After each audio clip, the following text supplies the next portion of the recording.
Bismillahirrahmanirrahim. Assalamualaikum warahmatullahi wabarakatuh. Selamat pagi dan salam sejahtera bagi kita semua.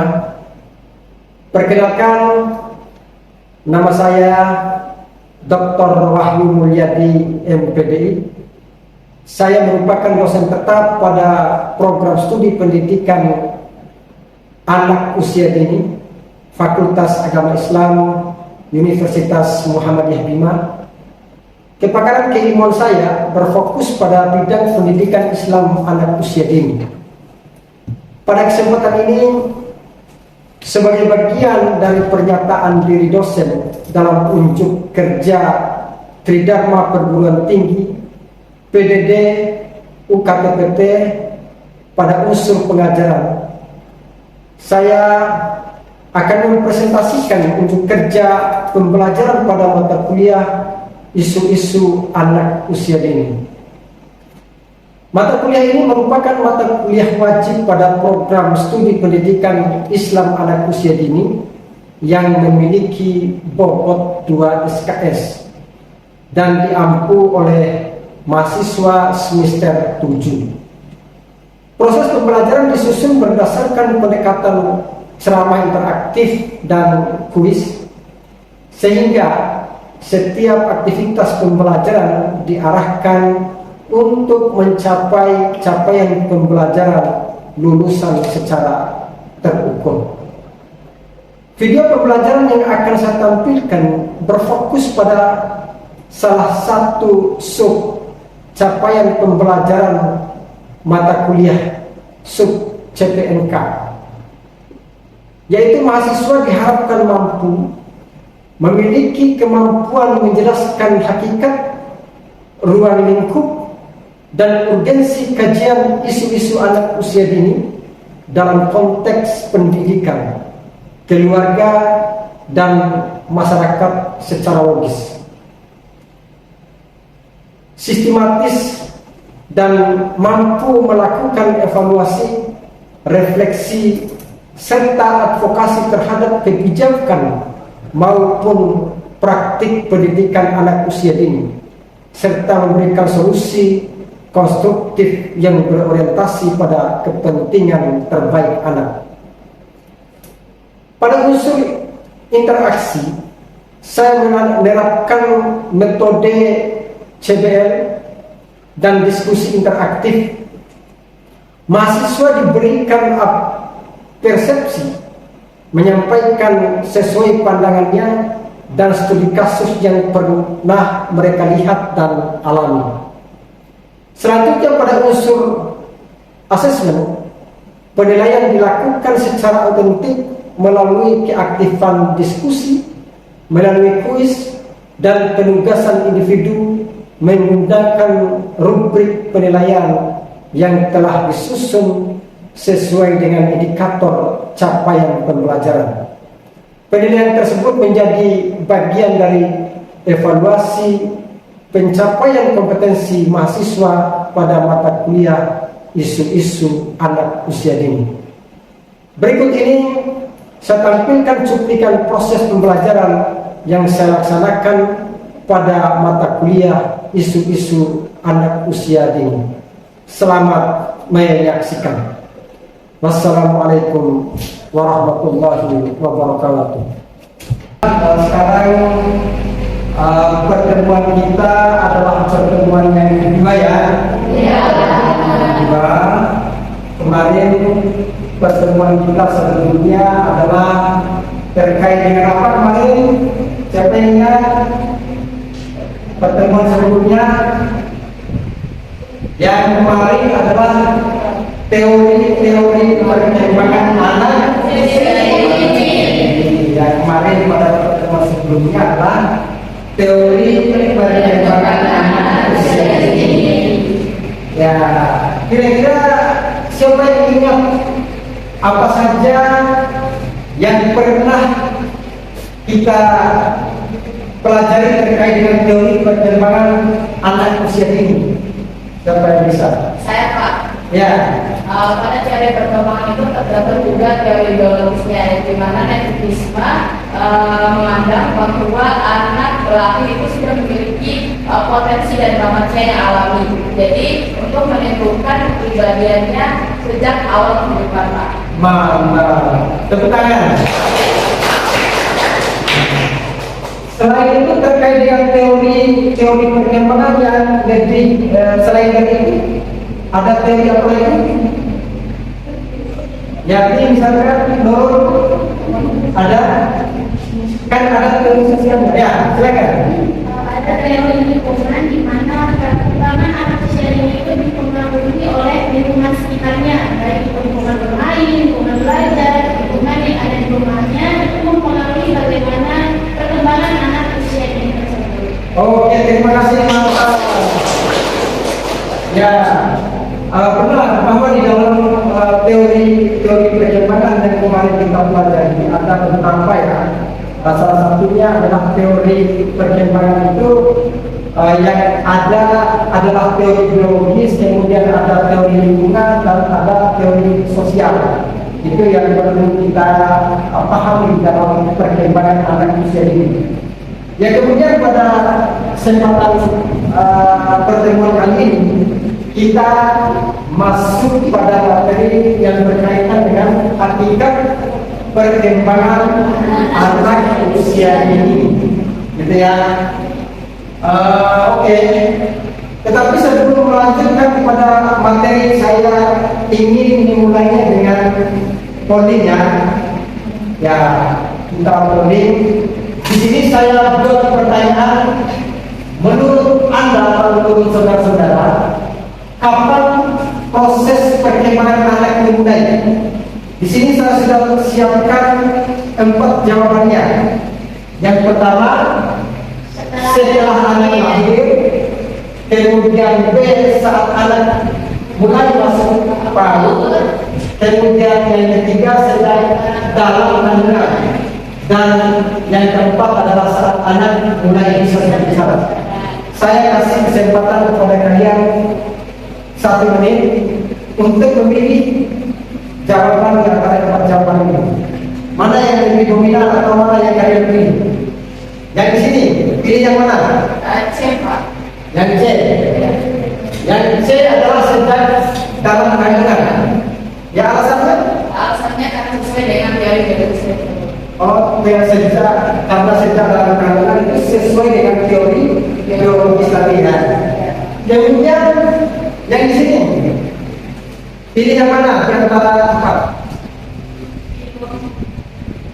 Ya. Yang pilih di antara 4 ada? Yang C, Pak. Yang C juga. Ya. Alasannya sama. Sama, Pak. Yang lain? Ada yang pilih di antara yang C? Ada? Alasannya apa? Karena menurut teori biologi tadi, anak itu lahir dengan bakat. Nanti dalam kandungan pun mereka sudah disukakan dengan bakat-bakat tertentu. Lalu teori lingkungan juga saya rasa mempengaruhi, Pak. Misalnya orang tuanya selama anak di dalam kandungan, dia rajin membaca Al-Quran atau menceritakan kisah-kisah Nabi. Maka ketika anak itu lahir, seperti telah tertancap dalam diri pribadi tersebut bahwa apa yang diajarkan selama kandungan bisa dia kenali lebih gampang ketika dia sudah lahir. Oke, tepuk tangan. Yang lain, ada yang pilih yang lain? Yang mau memberikan kontribusi dalam proses pembelajaran ini ada? Oke, itu ada yang pilih sedang dalam kandungan, yang lain apa namanya memilih untuk tidak menjawab. Ya, baik. Kalau begitu kita lanjutkan kepada materinya ya. Bahwa di dalam perkembangan tadi materinya tentang apa? Hakikat perkembangan. Ya, hakikat perkembangan anak usia dini. Maka di dalam perkembangan anak usia dini itu ada tahapan atau ada fase fase perkembangan, gitu ya. Ada fase perkembangan anak. Ya maka anak-anak memiliki berbagai fase perkembangan yang penting dalam kehidupan mereka. Dari fase bayi misalkan hingga masa remaja, kemudian setiap fase itu memiliki karakteristik yang berbeda-beda yang perlu diperhatikan oleh kita sebagai calon guru, gitu ya. Maka semua fase itu ada, semua perkembangan itu ada fasenya.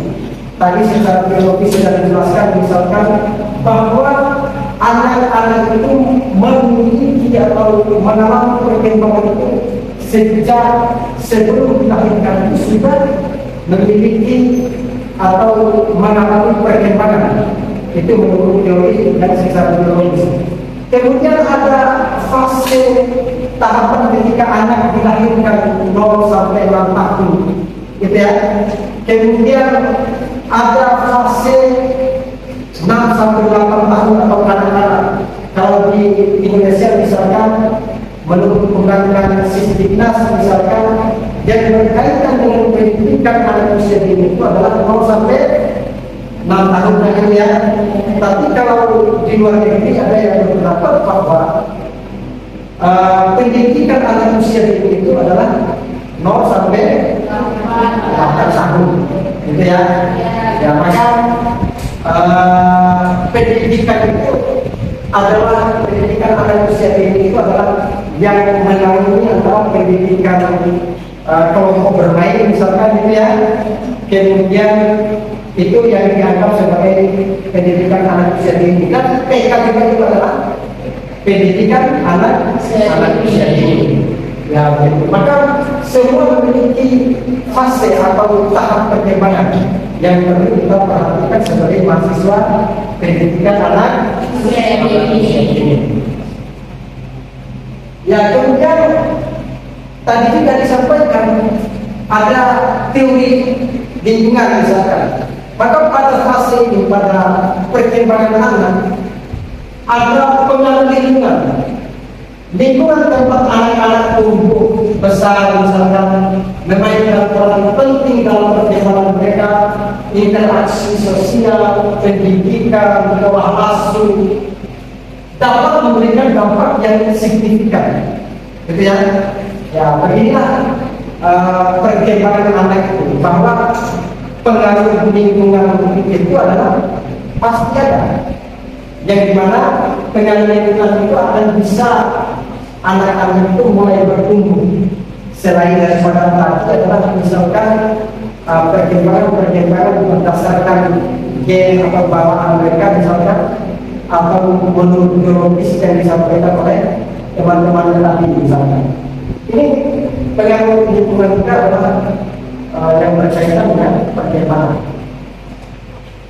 Ya, kemudian perkembangan kognitif.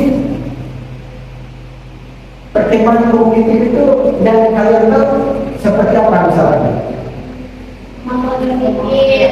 Ya,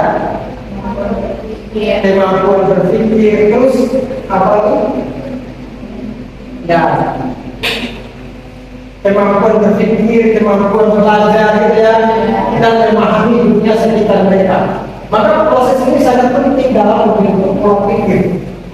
Ya, untuk anak usia dini itu juga pada kita, bahwa perkembangan kognitif itu mulai dari anak-anak sampai kita yang dewasa itu tetap ada perkembangan kognitif yang berkaitan dengan kemampuan. Kalau kita misalkan yang berkaitan dengan kemampuan akademiknya, oke lah kita misalkan yang memahami yang berkaitan dengan kompetensi yang berkaitan dengan pengetahuan secara akademik misalkan. Ada lagi misalkan perkembangan afektif, kan gitu ya. Ada perkembangan psikomotorik, ya. Iya kan? Ada perkembangan kognitif, ada perkembangan afektif, dan ada perkembangan psikomotorik. Ya, maka semua tiga perkembangan ini adalah memiliki satu kesatuan, gitu ya. Kalau orang cerita secara intelektual misalkan tetapi afektifnya atau sikapnya, akhlaknya, karakternya tidak mendukung yang berkaitan dengan kognitif, maka itu sama halnya kok kira-kira begitu ya. Karena dia saling mendukung. Kognitif harus didukung oleh afektif, ya, oleh sikap, oleh akhlak, oleh karakter. Begitu juga pada perkembangan psikomotoriknya. Psikomotorik itu yang berkaitan dengan apa? Ya, yang berkaitan dengan keterampilan, kreativitas dan lain sebagainya. Ya, ada motorik kasar, ada motorik kaku, berusaha begitu. Ya, maka semua itu harus mendukung. Bagaimana kognitif, bagaimana afektif dan bagaimana psikomotoriknya. Ya, kemudian ada ini yang berkaitan dengan afektif tadi, emosi dan perilaku. Anak-anak juga mengalami perkembangan emosi dan perilaku yang kompleks, gitu ya. Memahami bagaimana mereka mengelola emosi dan bereaksi terhadap situasi penting dalam mendukung kesejahteraan mereka. Ya, artinya bahwa di dalam perkembangan itu ada perkembangan kognitif tadi, kemudian ada emosi dan perilaku atau yang berkaitan dengan afektif, misalkan kalau menurut taksonomi Bloom itu adalah afektif, ya, jadi ya, karena teori taksonomi Bloom itu ada 3 kategori, ya, bahwa ada kognitif, afektif dan psikomotorik. Ya, maka emosi dan perilaku ini akan bisa mendukung kemampuan kita secara akademik.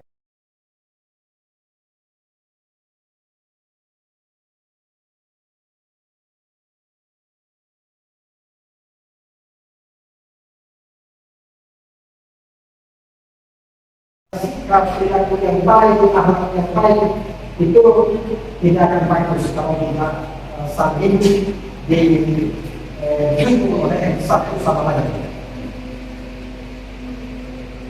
Ya, kemudian ada juga di dalam perkembangan itu peran keluarga, gitu ya. Keluarga memiliki peran penting yang besar.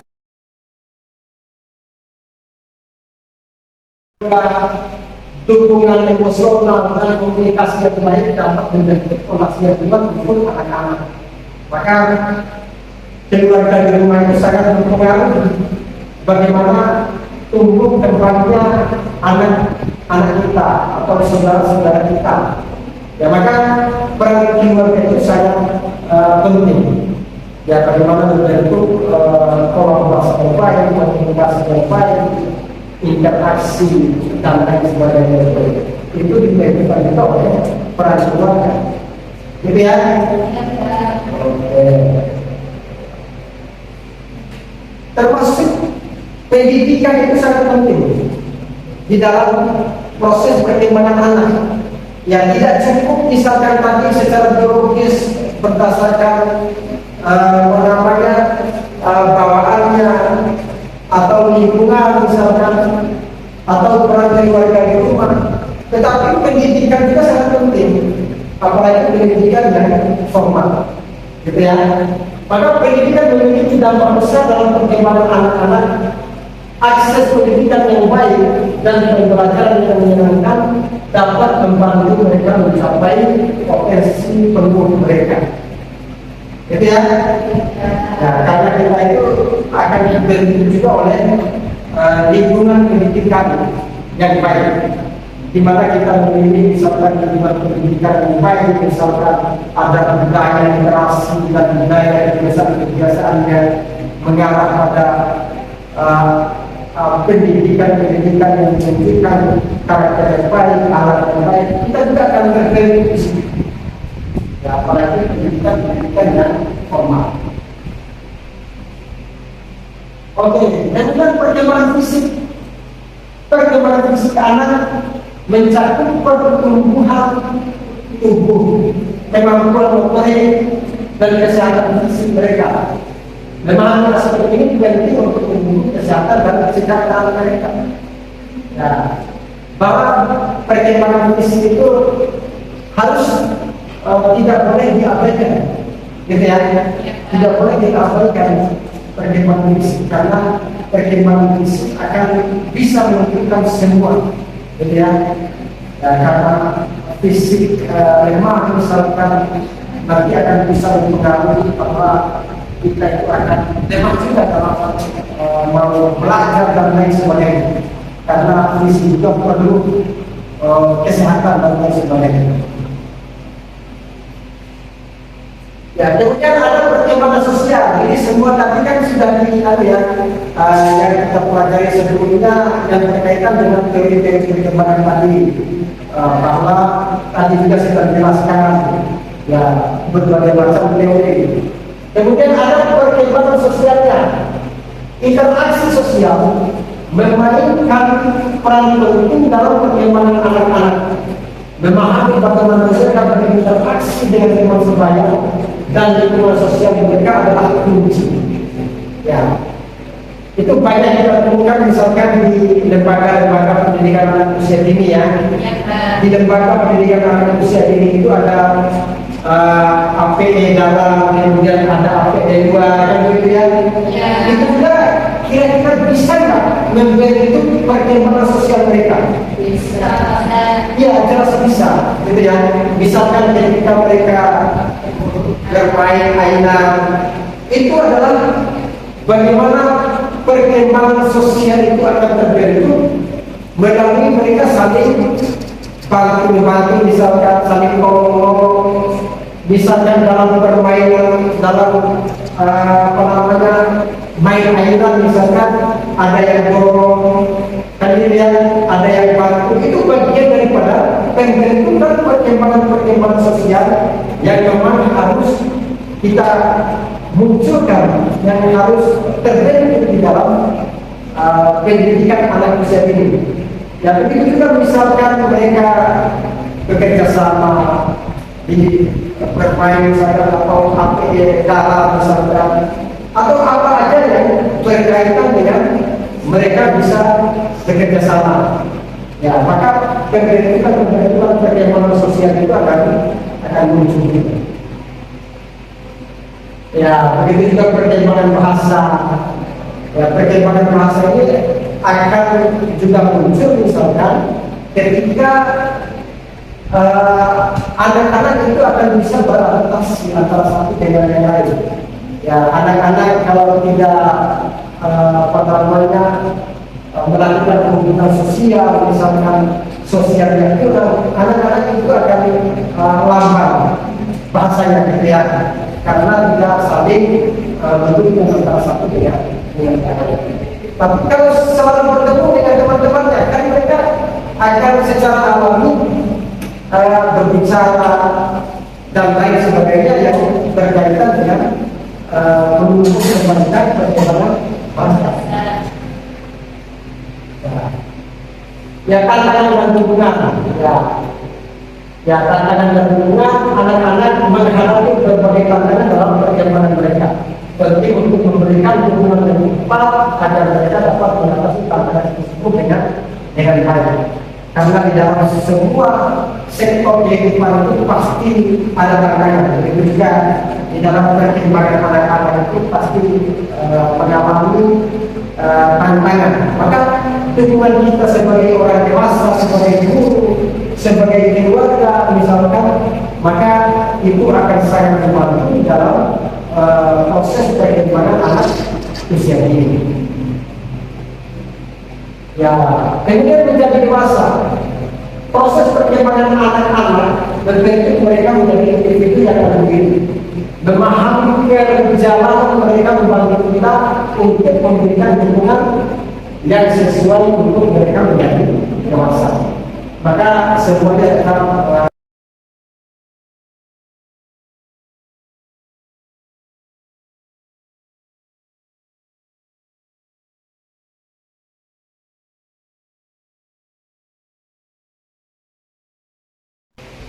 ya, jadi kesimpulannya. Maka kesimpulannya dalam berbagai aspek mengungkap perkembangan anak-anak, memahami hakikat perkembangan mereka, membantu tubuh kita memberikan dukungan yang sesuai untuk mengoptimalkan potensi mereka.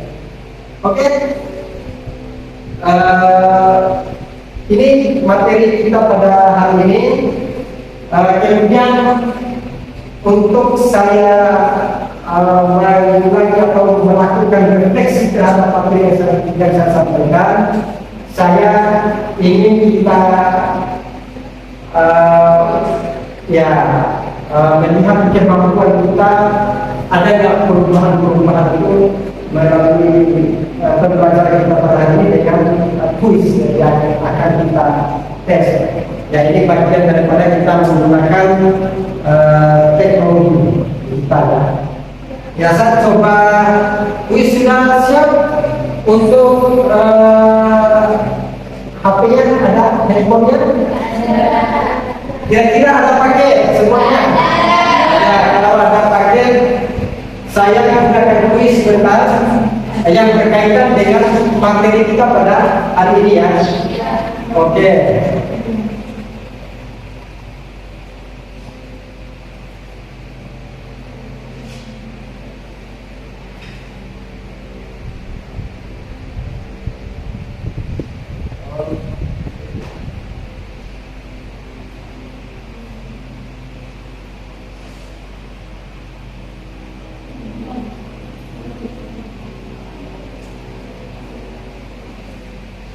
Ya, kalian coba buka Google. Kemudian setelah buka Google, kalian ketik join my quiz. Ya, di Google itu kalian ketik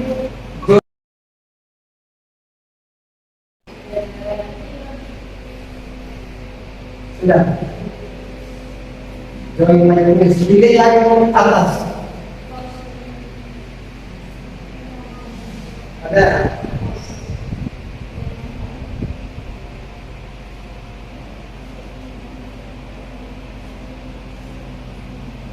Ini kita usahakan kerjakan sekitar 5 menit. Sudah? Nur Fadila, sudah masuk ya? Nur Fadila ya? Ya, baru Nur Fadila. Jaringan ya.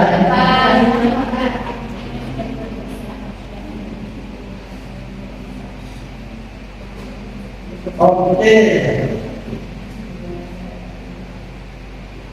Yang namanya sesuai absen ya. Oke.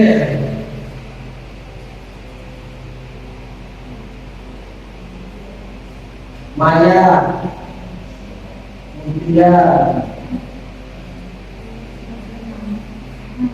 Oke, silakan masuk.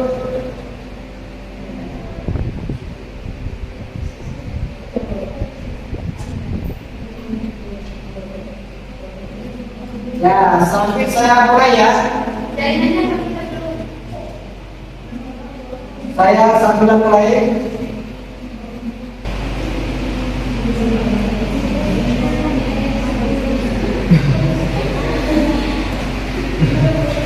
Oke, ini yang sudah selesai. Ya, terima kasih. Ada yang mau bertanya sebelum kita mengakhiri pembelajaran atau pertemuan kita pada hari ini? Ada? Ya, baik. Kalau begitu kita tutup pertemuan kita dengan membaca doa kafaratul majlis.